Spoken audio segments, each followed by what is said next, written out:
ஆன்மீக அன்பர்களுக்கு என்எஸ் குமாரின் அன்பு கலந்த வணக்கங்கள்.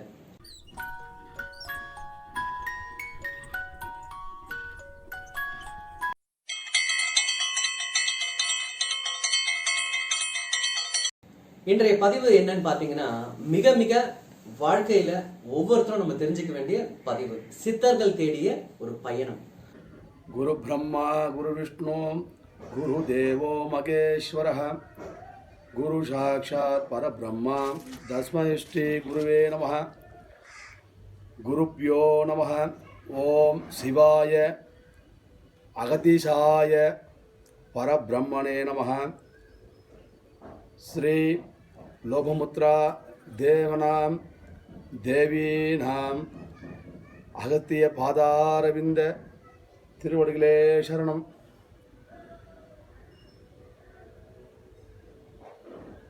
அருள்மிகு பாளையர் மேடு என்கின்ற பல்லவர் மேடு மேற்கு பகுதி. இந்த ஸ்தலத்திலே எல்லாம் வல்ல குருநாதராக விளங்கக்கூடிய அகத்தியருடைய கிருபையாலும் இங்கே எழுந்தருளுள்ள அருள்மிகு ஸ்ரீ சமயபுர மாரியம்மன், ஸ்ரீ அங்காள பரமேஸ்வரி, சப்தகன்னி மாதா, இந்த பல்லவர் மேடு என்கின்ற இந்த இடத்துல ஆண்டதவ சித்த பெருமான்கள்லாம் தபசு செய்த புண்ணியமான பூமி. அதுவும் காஞ்சிபுரத்தில் பல சித்தர்கள் சித்தி நிலையில் ஜீவசமாதி இருக்கின்ற இடமும், காஞ்சிபுரத்தின் நடுநாயகமாக விளங்கக்கூடிய பல்லவர் மேடு என்கின்ற பாளைய சித்தர்கள் பரம்பரையில் வரக்கூடிய மயிலம் பொம்மபுர பாளைய சுவாமிகளின் பரம்பரையில் வரக்கூடிய மகா ஞானிகள் தவயோகிகள் இந்த பல்லவர் மேட்டிலே திரு ஜீவ சமாதி நிலையை அடைந்து இந்த இடத்திற்கு பல பெருமைகள் சேர்த்து சுமார் 1826-27ஆம் நூற்றாண்டிலே இந்த மகான்கள் இந்த இடத்துல வாழ்ந்ததாக வரலாற்று சான்றல் உள்ளது. இந்த இடத்திற்கு பாளையர் அப்படி என்கின்ற பாளைய சித்தருடைய சுவாமி பரம்பரையில் இந்த இடத்துல வாழ்ந்திருக்கிறார்கள். ஆகையினால இந்த இடத்திற்கு பால ஐயர் மேடு, காலமருவி பல்லவர் மேடு, பாளி மேடுன்னு மருவி பெயர் பெற்றது. இந்த இடத்துல இருந்து சித்தர்கள் ஜீவசமாதி அருகாமையில் இருக்கின்ற மண்டபத்தில் அவர் ஜீவநிலையில் இருக்கிறார்கள். ஒரு சமயம் அகத்தியர் நாடி ஜோதிடத்தில் ஜீவ நாடி அருளாசி அடியன் கேட்கும்போது, உமையவள் அன்னை குடிகொண்டிருக்கின்ற இந்த இடத்துல என்னுடைய சீடமாளர்கள், அதாவது அகத்தியருடைய சீடர்கள் பல பேர் உண்டு. அதிலே என்னுடைய சீடமார்கள் இந்த இடத்துல ஜீவநிலையை சமாதி இருப்பதன் காரணத்தினாலே நாங்கள் இங்கே கோயில் கொண்டிருக்கிறோம். இந்த இடத்துல சித்தமார்கள் ஜீவசமாதி நிலையில் இங்கே இருப்பதாக அகத்தியர் ஐயா அவர்கள் எனக்கு ஜீவநாடி மூலியமாக ஒரு அருளாசி தந்தமையால் இங்கே இப்போது பார்க்கக்கூடிய இந்த ஆலயம் சுமார் 27 ஆண்டுகளுக்கு முன் இந்த இடத்துல சாதாரண ஒரு புற்றுவடியமாக இருந்து ஆரம்பித்து இந்த அடியனுடைய முயற்சியாலையும் ஆலய சக்தி உபாசகர் அடியன் கஜபதி சுவாமி என்கிற என்னுடைய திருநாமம், அகத்தியருடைய பரிபூர்ண ஆசீர்வாதத்தில் ஜீவநாடியில் சொல்லக்கூடிய அந்த அருளாசி சித்தமார்கள் இந்த இடத்துல ஜீவ சமாதி அடைந்த காரணத்தினாலே இந்த இடத்துல ஒரு சக்தி பீடமும் ஓங்கார குடில் எண்ணக்கூடிய ஒரு அன்னதான பீடமும் அமையும் என்று அடியனுக்கு அருளாசி தந்திருக்கிறார். இறை நாடுவோர் இறைவனை நாட வேண்டும் என்று அகத்தியருடைய ஆசீர்வாதத்தில், எல்லாம் உள்ள அம்பிகையினுடைய ஆசீர்வாதத்திலும் இந்த ஆன்மீக பணியை அடியன் ஒரு 30 ஆண்டுகளாக தன்னை ஆட்படுத்தி செய்து கொண்டிருக்கிறேன். எந்த ஒரு பிரதிபலனும் பாராமல் இறைவன் தொண்டே அடியனுக்கு பெரும் தொண்டாக எண்ணி அமாவாசை, பௌர்ணமி, சதயம், பூர நட்சத்திரத்தில் இங்கே அன்னதானம் செய்து சித்தமார்களை போற்றி வழிபட கடமைப்பட்டுள்ளேன். மேலும் இந்த ஆலயத்தை விரிவு செய்வதற்காக சில முயற்சிகள் எடுத்துக்கொண்டிருக்கிறோம். இந்த இடத்துல அந்த சுவாமி சித்தமார்கள், பாளைய சித்தருடைய சுவாமிகளுடைய பரம்பரையில் வரக்கூடிய மகான்கள் இந்த பாளையர் மேட்டிலே அருகாமையில் உள்ள ஒரு பெரிய பழைய காலத்து 1500 ஆண்டுகளுக்கு முந்தைய இடமாக இந்த இடம் கருதப்படுகிறது.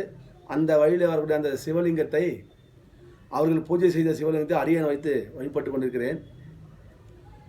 அந்த சிவலிங்கத்தை இந்த தளத்திலே வைத்து வழிபட சொல்வதற்கு ஐயா அகத்தியர் அவர்கள் அடியனுக்கு ஜீவநாடி மூலம் ஆசீர்வாதம் செய்தார். குடிலை காப்பதற்காகவே அந்த லிங்கத்தை வைத்து வழிபட வேண்டும் என்று அடியனுக்கு கட்டளையிட்டார். ஐயாவினுடைய கட்டளை பிரகாரம் பல ஸ்தலங்களுக்கு சென்று, பல நதிகளுக்கு சென்று தவம் செய்து ஐயாவுடைய ஆசீர்வாத பிரகாரம் இந்த ஆலயத்திலே இந்த வழிபாடுகள் நடந்து கொண்டு வருகின்றது. மேலும் வேண்டியவர் வேண்டினவார் வேண்டிய வரங்களை தரக்கூடிய எல்லாம் வல்ல அன்னை சமயபுரத்தாளுடைய பரிபூர்ண ஆசீர்வாதத்தில் மேலும் புகழும் புண்ணியமும் சேர எல்லா வல்ல அன்னையை பிரார்த்தித்து இந்த அளவில் அடியேன் நிறைவு செய்து, எல்லாம் வல்ல என் குருநாதர் அகத்தியருடைய பரிபூர்ண ஆசீர்வாத பாதார விந்தமதை பற்றி பிறவி பெருங்கடல் நீந்தி வாழ்வில் எல்லாம் வல்ல நலம் பெற்று அன்னை காமாட்சி ஏகமனுடைய திருவடியை போற்றி வணங்குகிறேன். இந்த அளவில் நிறைவு செய்து காஞ்சிபுரம் நான் கஜபதி சுவாமி. நன்றி, வணக்கம். இப்போ பார்த்தீங்கன்னா நிறைய சித்தர்களை பற்றி வந்து நம்ம பார்த்துக்கிட்டே இருக்கோம். அந்த நிறைய சித்தர்களை பற்றி பார்க்கும்போது ஒவ்வொரு சித்தருக்கு ஒவ்வொரு குவாலிட்டி இருக்குது, ஒவ்வொரு தன்மை இருக்குது, ஒவ்வொரு அதிசயம் இருக்குது, ஒவ்வொரு சக்தி இருக்குது. அது எல்லாமே பார்த்தீங்க அப்படின்னா ரொம்பவே வித்தியாசமாக இருக்கும். நம்ம இன்னைக்கு இந்த பதிவில் நம்ம பார்க்க போகிறது பார்த்தீங்கன்னா பால சித்தர் அப்படின்னு சொல்லிட்டு ஒரு அருமையான ஒரு சித்தரை பற்றி தான் நம்ம பார்க்க போகிறோம். இவர் வந்து எங்கே ஜீவசமாதி அடைஞ்சாங்க அப்படின்னு பார்த்தீங்கன்னா காஞ்சிபுரம் பல்லவமேடு அப்படின்ற இடத்துல ஜீவசமாதியாக இருக்கிறாங்க. இன்றளவும் பல அதிசயங்களை வந்து செஞ்சுக்கிட்டு இருக்காங்க. குறிப்பா நீங்க பாத்தீங்கன்னா இந்த ஜீவசமாதியோட போட்டோ வந்து நான் உங்களுக்கு கொடுக்குறேன். நான் இந்த பாருங்க. அது இல்லாம பாத்தீங்கன்னா அந்த இடத்துல ஒரு ஒரு திண்டு மாதிரி ஒன்று கட்டியிருக்காங்க. அதுக்கு மேல வந்து ஒரு லிங்கம் வச்சிருந்தாங்க. இப்ப அந்த லிங்கம் இல்ல, சிதலம் அடைஞ்சிடுச்சு. கிபிக்கு முன்னாடிங்க, கிபிக்கு முன்னாடி ஆமா 1826 27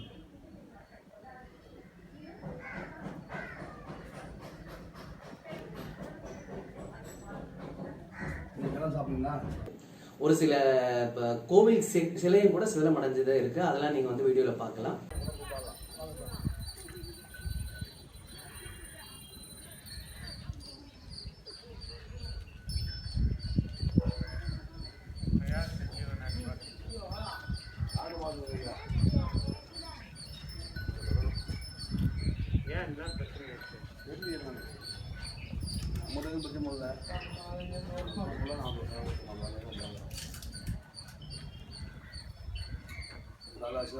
நாட்டு பண்ணிங்க வெண்ணை மட்டும் போச்சுங்க.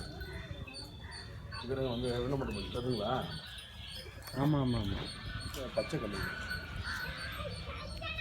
பச்சை கல் தான். தினமும் அந்த இடத்துல ஒரு சர்ப்பம் வந்து இருக்கும், காத்திருக்கும். அதாவது அந்த இடத்துல வந்து படுத்திருக்குன்னு கூட சொல்லலாம். ஓகே, காலையில வந்து அந்த சமாதியை திறக்கும் போது திறந்த உடனே அதுவே வெளியே போயிடுது. திருப்பியும் வந்து நைட்டு வந்து அதுவே வந்து இருக்குது, காவலுக்கு இருக்குது. ஸோ இதுல என்ன ஒரு புரியுதுன்னா, வாழும் காலத்திலையும் சரி இப்பவும் சரி சுவாமி வந்து பல பேருக்கு அருள் பாலிக்க தான் இதெல்லாம் வந்து நடந்துகிட்டு இருக்கு. சரிங்களா? பல்லவமேடுன்ற இடத்துல காஞ்சிபுரத்துல ஜீவசமாதி இருக்குங்க.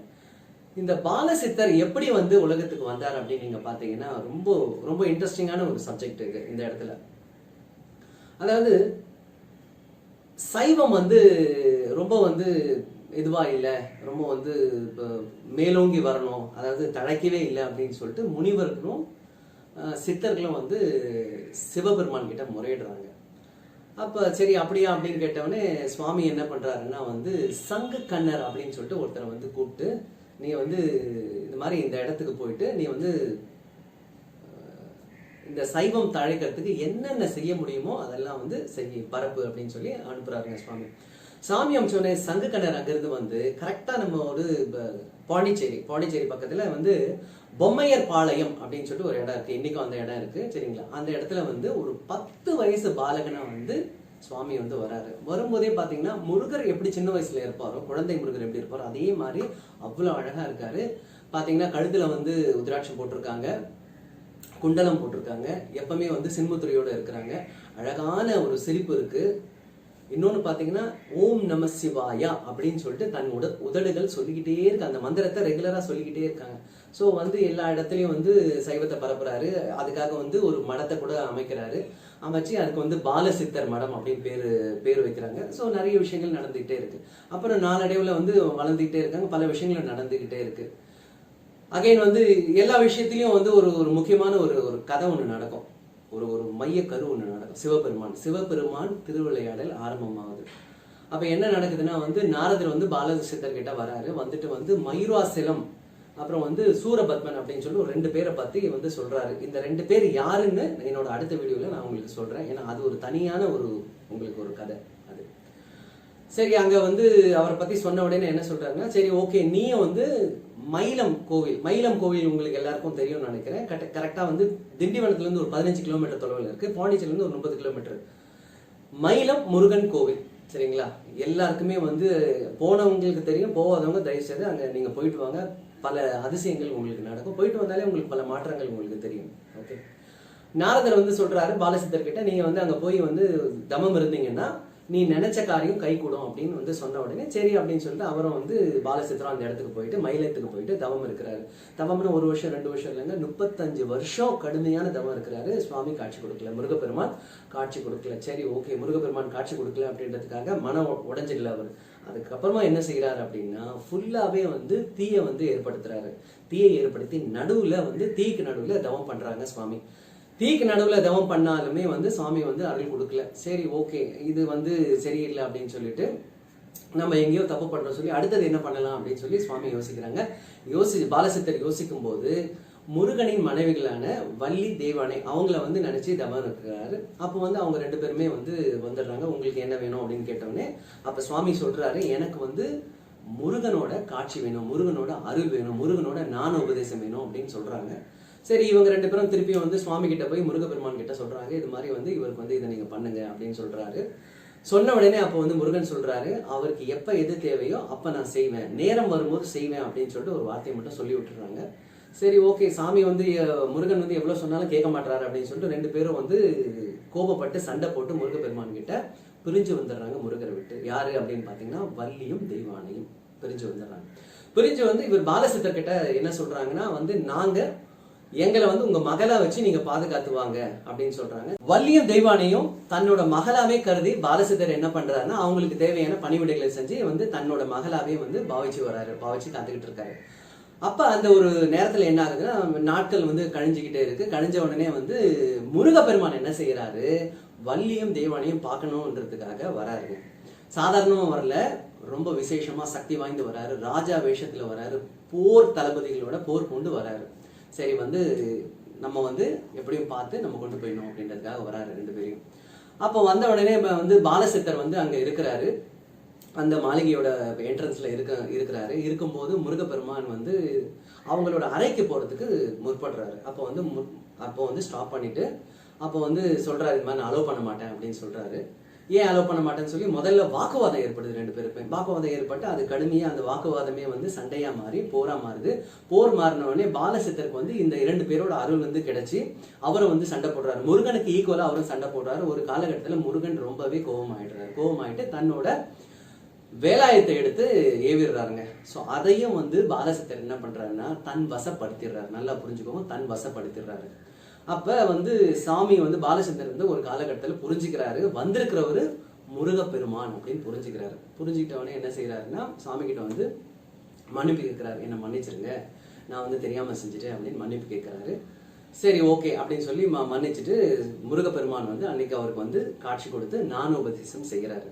அப்போ வந்து ஞானோபதேசம் செஞ்ச உடனே இவர் சுவாமி பாலசித்தர் என்ன பண்றாருன்னா, நீங்க என்னோட மகள்களை உங்களோட மனைவியா ஏத்துக்கோங்க அப்படின்னு சொல்றாரு. சரி ஓகே, உன்னோட இதுக்காக நான் வந்து ஏத்துக்கிறேன் அப்படின்னு சொல்லி சுவாமி வந்து அப்போ வந்து ஒரு மேரேஜ் பண்றாங்க. 2 பேரையும் வந்து கல்யாணம் நடக்குது. அந்த இடத்துல மயிலம்ல கல்யாணம் நடக்குது. நல்லா புரிஞ்சுக்கோங்க, மயிலம்ல நடக்குது.